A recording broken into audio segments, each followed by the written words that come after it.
कलयुग की 12 सच्ची भविष्यवाणियां। नंबर 1, कलयुग में अमीर लोग लड़के लड़की के विवाह में, मकान के उत्सव में, छोटे बड़े उत्सवों में तो लाखों रुपए खर्च कर देंगे, परंतु पड़ोस में ही यदि कोई भूखा प्यासा होगा तो यह नहीं देखेंगे कि उसका पेट भरा है या नहीं। उनका अपना ही सगा भूख से मर जाएगा और वे देखते रहेंगे। दूसरी ओर मौज, मदिरा, मांस भक्षण और सुंदरता में पैसे उड़ा देंगे, किंतु किसी के दो आंसू पहुंचने में उनकी रुचि नहीं होगी।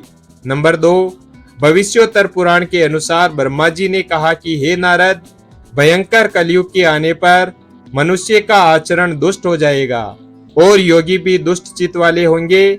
संसार में आपस में विरोध फैल जाएगा। ब्राह्मण, क्षत्रिय और वैश्य दुष्ट कर्म करने वाले होंगे और विशेषकर राजाओं में चरित्रहीनता आ जाएगी। देश देश और गांव गांव में कष्ट बढ़ जाएंगे। संत जन दुखी होंगे। अपने धर्म को छोड़कर लोग दूसरे धर्म का आश्रय लेंगे। देवताओं का देवत्व भी नष्ट हो जाएगा और उनका आशीर्वाद भी नहीं रहेगा। मनुष्यों की बुद्धि धर्म से विपरीत हो जाएगी और पृथ्वी पर म्लेच्छों के राज्य का विस्तार हो जाएगा। नंबर 3, वे लूट खसोट कर अपनी प्रजा का खून चूसेंगे। जब ऐसा शासन होगा तो देश की प्रजा में भी वैसा ही स्वभाव, आचरण, भाषण की वृद्धि हो जाएगी। राजा लोग तो उनका शोषण करेंगे ही, आपस में वे भी एक दूसरे को उत्पीड़ित करेंगे और अंततः सबके सब नष्ट हो जाएंगे। भागवत पुराण। नंबर 4, महर्षि व्यास जी के अनुसार कलयुग में मनुष्यों में वर्ण और आश्रम संबंधी प्रवृत्ति नहीं होगी। वेदों का पालन कोई नहीं करेगा।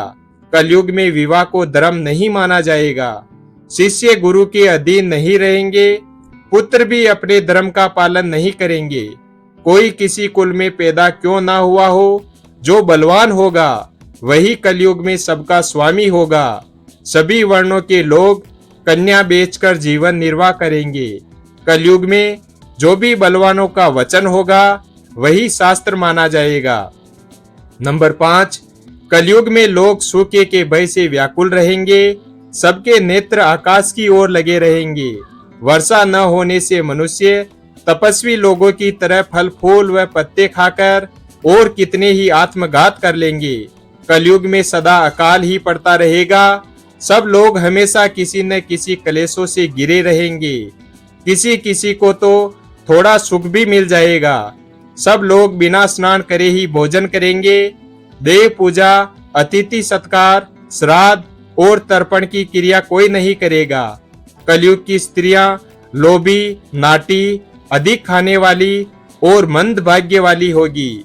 गुरुजनों और पति की आज्ञा का पालन नहीं करेगी तथा पर्दे के भीतर भी नहीं रहेगी। अपना ही पेट पालेगी, क्रोध में भरी रहेगी, देह शुद्धि की ओर ध्यान नहीं देगी तथा असत्य और कटु वचन बोलेगी। इतना ही नहीं, वे दुराचारी पुरुषों से मिलने की अभिलाषा करेगी। नंबर 6, लोग ऋण चुकाए बिना ही पैसा हड़प लेंगे तथा जिसका शास्त्र में कहीं विधान नहीं है ऐसे यज्ञों का अनुष्ठान होगा।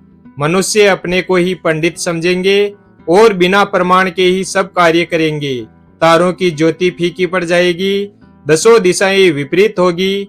पुत्र पिता को तथा बहुएं सास को काम करने भेजेगी। कलयुग में समय के साथ साथ मनुष्य वर्तमान पर विश्वास करने वाले, शास्त्र ज्ञान से रहित, दंभी और अज्ञानी होंगे। जब जगत के लोह सर्वभक्षी हो जाए, स्वयं ही आत्मरक्षा के लिए विवश हो तथा राजा उनकी रक्षा करने में असमर्थ हो जाएंगे, तब मनुष्यों में क्रोध, लोभ की अधिकता हो जाएगी। नंबर 7, मनुष्य की औसत आयु 20 वर्ष ही रह जाएगी। 5 वर्ष की उम्र में स्त्री गर्भवती हो जाया करेगी। 16 वर्ष में लोग वृद्ध हो जाएंगे और 20 वर्ष में मृत्यु को प्राप्त हो जाएंगे। इंसान का शरीर घटकर बौना हो जाएगा। ब्रह्म वैवर्त पुराण में बताया गया है कि कलयुग में ऐसा समय भी आएगा जब इंसान की उम्र बहुत कम रह जाएगी। युवावस्था समाप्त हो जाएगी। कली के प्रभाव से प्राणियों के शरीर छोटे छोटे, क्षीण और रोगग्रस्त होने लगेंगे। नंबर 8, कलयुग के अंत में संसार की ऐसी दशा होगी कि अन्न नहीं उगेगा। लोग मछली मांस ही खाएंगे और भेड़ व बकरियों का दूध पिएंगे। गाय तो दिखना भी बंद हो जाएगी, होगी भी तो वह बकरी के समान होगी। एक समय ऐसा आएगा जब जमीन से अन्न उपजना बंद हो जाएगा, पेड़ों पर फल नहीं लगेंगे। धीरे धीरे ये सारी चीजें विलुप्त हो जाएगी। गाय दूध देना बंद कर देगी। नंबर 9, कलयुग के अंत के समय में बड़े बड़े भयंकर युद्ध होंगे। प्रचंड आंधी और जोरों की गर्मी पड़ेगी। लोग खेती काट लेंगे, कपड़े चुरा लेंगे, पानी पीने का सामान और पेटियां भी चुरा ले जाएंगे। चोर अपने ही जैसे चोरों की संपत्ति चुराने लगेंगे। हत्यारों की भी हत्या होने लगेगी। चोरों से चोरों का नाश हो जाने के कारण जनता का कल्याण होगा। नंबर 10, स्त्रियां कठोर स्वभाव वाली व कड़वा बोलने वाली होगी। वे पति की आज्ञा नहीं मानेगी। जिसके पास धन होगा उसी के पास स्त्रियां रहेगी। मनुष्यों का स्वभाव गधों जैसा हो जाएगा। केवल गृहस्थी का भार ढोने वाला रह जाएगा। लोग विषयी हो जाएंगे। धर्म कर्म का लोप हो जाएगा। मनुष्य जप रहित, नास्तिक व चोर हो जाएंगे। सभी एक दूसरे को लूटने में रहेंगे। कलयुग में समाज हिंसक हो जाएगा। जो लोग बलवान होंगे उनका ही राज चलेगा। मानवता नष्ट हो जाएगी। रिश्ते खत्म हो जाएंगे। एक भाई दूसरे भाई का ही शत्रु हो जाएगा। जुआ, शराब, पर स्त्री गमन और हिंसा ही धर्म होगा।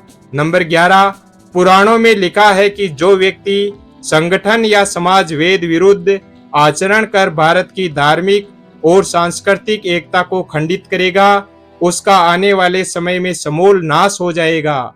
पुराणकार मानते हैं कि जैसे जैसे कलयुग आगे बढ़ेगा वैसे वैसे भारत की गद्दी पर वेद विरोधी लोगों का शासन होने लगेगा।